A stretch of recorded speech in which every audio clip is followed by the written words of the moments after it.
નમસ્કાર. આજે આપણે એક એવી વસ્તુ વિશે વાત કરવાના છીએ જે આપણે રોજ જોઈએ છીએ પણ કદાચ એના પર બહુ ધ્યાન નથી આપતા. હા, વાત છે પ્રતિબિંબની, જે આપણે અરીસામાં, પાણીમાં કે કોઈપણ ચમકતી સપાટી પર જોઈએ છીએ. પણ શું તમે જાણો છો કે આ સામાન્ય દેખાતા પ્રતિબિંબ પાછળ કેટલાક બહુ જ રસપ્રદ નિયમો છુપાયેલા છે? તો ચાલો આજે એ જ રહસ્યો પરથી પડદો ઉઠાવીએ. તો સૌથી પહેલો અને સીધો સવાલ એ જ છે કે ભાઈ આવું કેમ થાય છે? શા માટે અરીસામાં દેખાતી આપણી છબી અને પાણીમાં દેખાતું આપણું પ્રતિબિંબ એક સરખું નથી હોતું?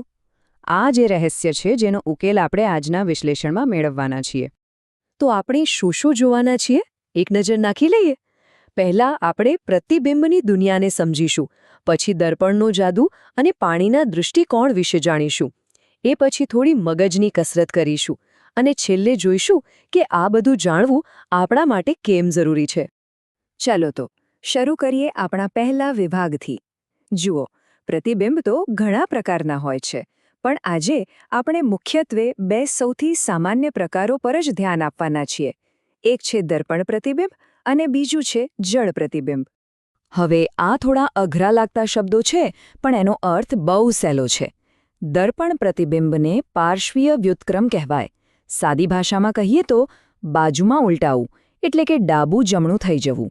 અને જળ પ્રતિબિંબને ઊભું વ્યુત્ક્રમ કહેવાય, જેનો સીધો મતલબ છે ઉપર નીચે ઉલટાવું. ચાલો આ બંનેને હવે ઉદાહરણ સાથે સમજીએ. સારું, તો હવે સીધા જ આવીએ દર્પણના જાદુ પર. આપણે આ પાર્શ્વીય વ્યુત્ક્રમ એટલે કે દર્પણ પ્રતિબિંબને સમજવા માટે એક સરસ ઉદાહરણ લઈશું. સાધના વિદ્યાલય નામનું. તો આ પાર્શ્વીય વ્યુત્ક્રમ છે શું? બહુ સહેલું છે. એમાં ફક્ત ડાબી અને જમણી બાજુની અદલાબદલી થાય છે. ઉપરનું ઉપર જ રહે, નીચેનું નીચે જ રહે. જેમ કે તમે અરીસા સામે જમણો હાથ હલાવો તો અરીસામાં એવું લાગે કે જાણે ડાબો હાથ હલી રહ્યો છે. બસ આટલું જ છે. તો બસ આ 3 નિયમો, આ છે આખી રમત. ડાબું જમણું થઈ જાય, જમણું ડાબું થઈ જાય, પણ ઉપર નીચેમાં કોઈ ફેરફાર નહીં.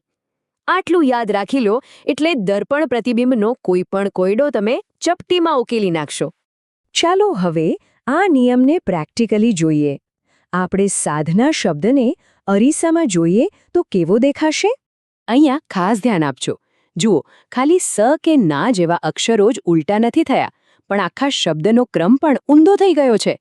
જે ના છેલ્લે હતો એ હવે સૌથી પહેલા આવી ગયો. આ જ દર્પણ પ્રતિબિંબનું મુખ્ય જાદુ છે. દરેક અક્ષર અને આખા શબ્દનો ક્રમ બધું જ ડાબેથી જમણે પલટાઈ જાય છે. ઓકે, તો દર્પણનું તો સમજાઈ ગયું. હવે વાત કરીએ પાણીની. ચાલો જોઈએ કે પાણીમાં પ્રતિબિંબ કેવી રીતે બને છે.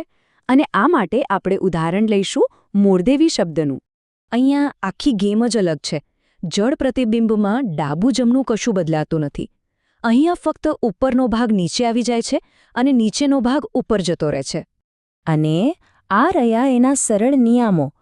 ઉપરનું નીચે, નીચેનું ઉપર, પણ ડાબી અને જમણી બાજુ એની એ જ જગ્યાએ રહે.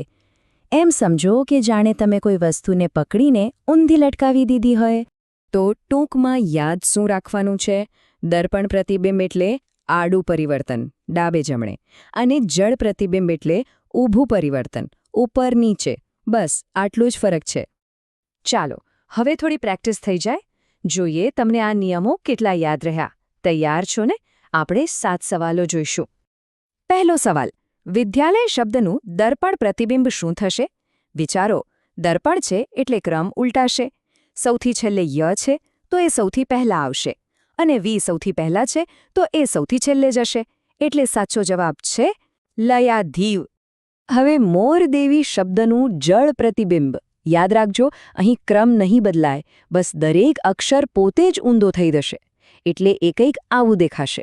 જો, મથી શરૂ થાય છે અને વી પર જ પૂરું થાય છે, પણ દરેક અક્ષર ઉપર નીચે પલટાઈ ગયો છે.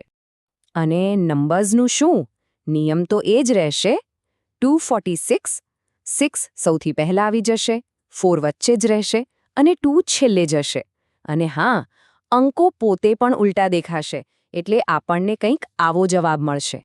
એકલો એન અક્ષર પાણીમાં કેવો દેખાય? બસ એને ઉપરથી પલટી નાખો એટલે આપણને આવો આકાર મળશે. કેવું સહેલું છે નહીં? આ તો મજાનો સવાલ છે. એવા કયા અંગ્રેજી અક્ષરો છે જે અરીસામાં બદલાતા જ નથી? એવા અક્ષરો જેની વચ્ચે બરાબર ઊભી લીટી દોરીએ તો બંને બાજુ એક સરખી જ દેખાય, જેમ કે એ, એચ, આઈ, એમ, ઓ, ઈ અને બીજા પણ ઘણા છે. અને એવું જ પાણી માટે.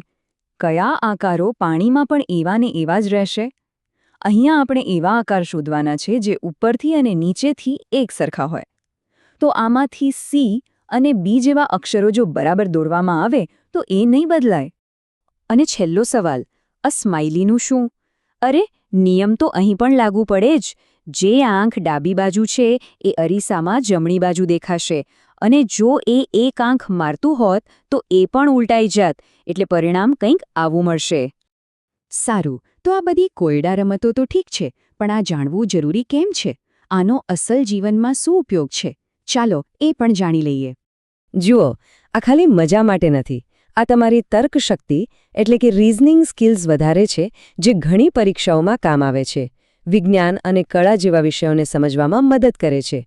પણ આ બધાથી પણ વધારે એક બહુ જ જરૂરી જગ્યાએ આનો ઉપયોગ થાય છે, જે કદાચ કોઈની જિંદગી બચાવી શકે છે. અને એ છે એમ્બ્યુલન્સ. હવે ખબર પડી કે એમ્બ્યુલન્સ પર એ શબ્દ ઊંધો કેમ લખેલો હોય છે? જેથી આગળ જતી ગાડીનો ડ્રાઈવર જ્યારે પોતાના રિયર વ્યૂ મિરરમાં જુએ ત્યારે દર્પણના જાદુને કારણે એ શબ્દ બરાબર સીધો વંચાય. જોયું? પ્રતિબિંબનું વિજ્ઞાન આપણી જિંદગી પણ બચાવે છે. આશા છે કે આ સમજૂતી પછી હવે જ્યારે પણ તમે અરીસામાં જોશો ત્યારે તમને તેની પાછળ છુપાયેલું આ વિજ્ઞાન જરૂર યાદ આવશે.